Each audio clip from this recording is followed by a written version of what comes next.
Breaking overnight, a police investigation stretches to 4 scenes south of downtown Columbus. We have a map of each location. They're along Parsons Avenue, East Livingston Avenue, and Alum Creek Drive. 10 TV's Tino Ramos is live at Grant Medical Center with more on how the suspect's recovering. Tino.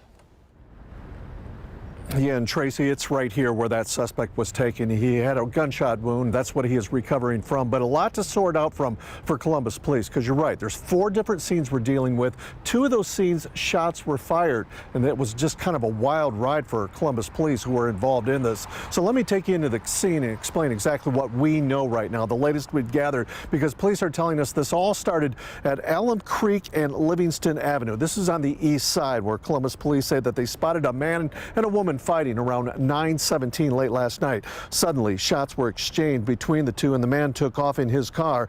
Police went after him, eventually stopping him at Parsons Avenue in Cosset.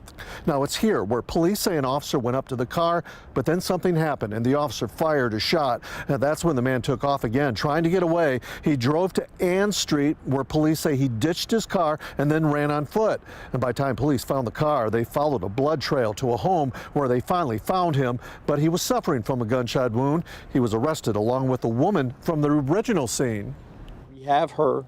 She's either a witness or a suspect. So we need to talk to her and figure out exactly what her statement is going to be.